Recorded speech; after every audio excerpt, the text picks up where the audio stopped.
Hello everyone, this is Shannon from That's So Po, and today I'm doing week 41 of my 2020 Reads Part 2, which is also my Latinx-A-THON wrap-up.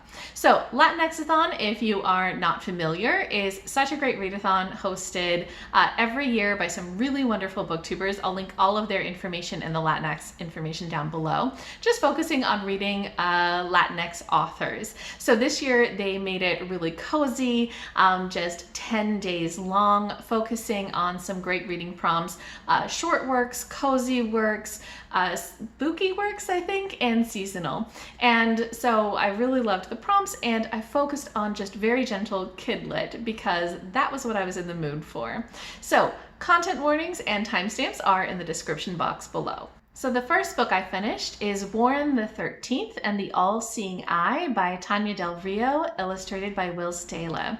This is such a great middle grade. I really enjoyed it, and I think it satisfies all of the prompts for the Latinx-A-THON. It's pretty short, it's spooky, it's cozy, and it's seasonal, and it's just such a fun read. I believe this is part of a series, so I will probably read the other books later, but this was something that you could read as a standalone too, and it was just so great.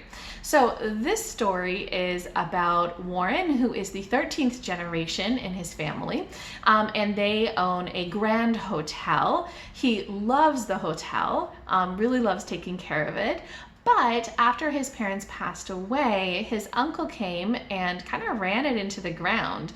Also, his uncle's new wife is not a great person, and she has been looking for the all-seeing eye, which Warren doesn't know what this is. And so there's quite a bit of mystery in this as he tries to discover what's going on, and as his aunt continues to tear the hotel apart looking for the all-seeing eye. There's a lot of magic and a lot of monsters and all sorts of great things going on in this book.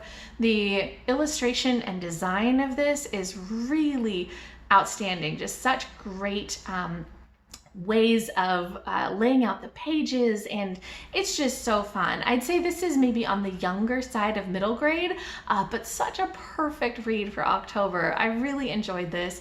I gave it 4.5 out of 5 stars.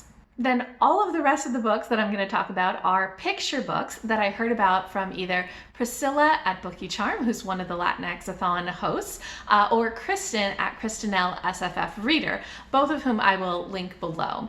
So these are such a great collection of picture books that I absolutely loved every single one of them. So the first one that I read was Octopus Stew by Eric Velasquez.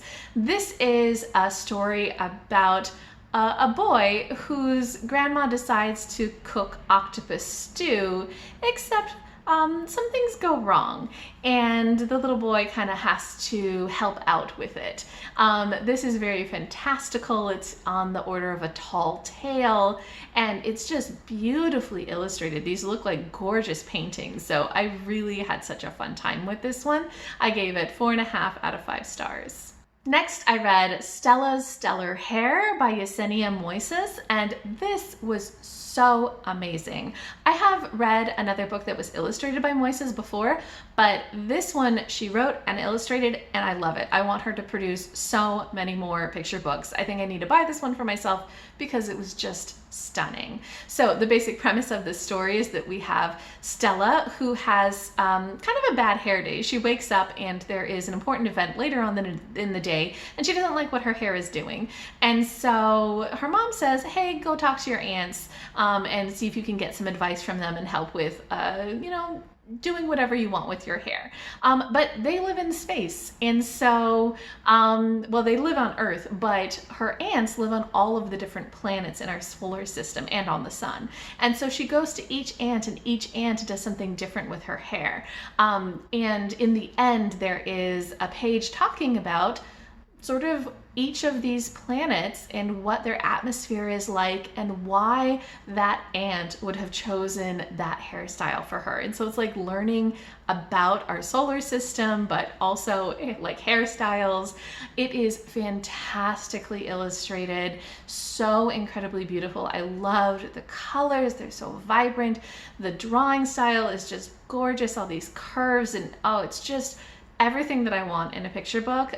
Also with really sweet messages about, you know, kind of accepting what your hair type is. And it's absolutely fantastic. 5 out of 5 stars. Highly recommend this one. Next, I read Rainbow Weaver by Linda Elevitz Marshall, illustrated by Alyssa Chavari, translated by Ada de la Vega. This is a bilingual picture book in English and Spanish about a little Mayan Guatemalan girl who really wants to weave.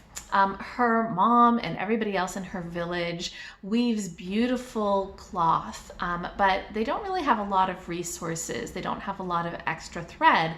And so even though she wants to weave, her mom can't spare any. So she kind of tries to think about how she could make her own weaving out of different materials. And it's a really beautiful book. I loved the illustrations. I've seen other books illustrated by Chavari as well.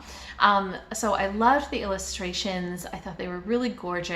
And I loved the way that it's talking about kind of what's going on in these contemporary Mayan Guatemalan villages. At the end of the book, the author talks about how this is something that is happening in a lot of these villages in order for people to make enough money to send their kids to school and all those sorts of things. And so it was just really empowering about this little girl finding alternatives, and also has like a little bit of an ecological theme, and it's just such a sweet, really good story. So I gave this 4.5 out of 5 stars. Next, I read Viva Frida by Yuyi Morales. I have read other picture books by Morales and really loved them, and this was just as good. I really loved this book. So this is sort of a biography of Frida Kahlo, but it is for very, very young readers. There's only a couple of words per page. It is also bilingual, English and Spanish, and it really focuses on the emotions, telling Frida's life through these emotions, through these images of what she kind of went through and what she did. It's not necessarily explaining everything about her life, it's just that emotional connection. And what I really loved about this is that I believe Morales also does puppeteering, and so most of the images are of this Frida doll and these other little animal dolls, and so that's mixed with drawn aspects as well, and it's just absolutely gorgeous. I really, really loved the way that this was done, and I think it's just fantastic. I gave it 5 out of 5 stars. And lastly, I read 3 biographies that are part of the Antiprincesas series by Nadia Fink and Pitu Sa, who are Argentinian author and illustrator. And I read their biographies of Frida Kahlo, Violeta Parra, and Juana Azurduy. So these ended up being such great reads. I absolutely adored them, and I learned so many fascinating things from them, even though I probably only understood about 50% of what I read because these are in Spanish only. But yeah, I loved reading them even though my Spanish is not so great. It was just so fun to learn about these women. So these books do such a good job of presenting a lot of interesting information, kind of biographies of these women, but also just talking about their impact on history and why they're important. This series, the Antiprincesas series, really focuses on kind of uplifting this history of influential women who maybe were forgotten by history. And it has a lot of little asides, explanations of different things, really great illustrations. It's just such a cute illustration style. And the graphic design of these books is also really, really wonderful. And I learned so many just neat facts about these women. So Frida Kahlo, for example, I loved this. She was born in 1907, but she would tell everybody that she was born in 1910 because there was a revolution in Mexico at that time, and she liked to just associate her birth with the birth of that revolution. And the other 2 women I'd never even heard about before. So Violeta Parra was a Chilean folklore musician. So she was somebody who would go around to all of the different villages and record their songs, kind of recording in history those folkloric songs and just gathering all of that. And it's just like, so a historian and a musician, and she was also kind of famous for making art from recycled materials and all sorts of stuff. And this was in like the 60s. She was so cool. And so there were so many different fascinating stories about her as well. I really loved it. And I actually looked up her music because I was so interested. So I will link a collection of her songs below. I definitely recommend listening to them because they're really neat. And then the third one, Juana Azurduy, was, I believe, a Bolivian revolutionary when that kind of area of South America was fighting for freedom from the colonists from Spain in like around 1800, like late 1700s, early 1800s. And it's really fascinating. And so she's somebody who basically fought alongside her husband in the revolution, and she was just very much a figurehead and like somebody who was inspirational and just really cool. And you know, it was just so neat to learn about the revolution and about why they were fighting for freedom from colonizers, and to learn about her, who I'd never heard about before. So if you read Spanish, these books are so cool. I love biographies that are written for kids because I just think they're a lot of fun. So all of these I gave 5 stars. I would definitely recommend them.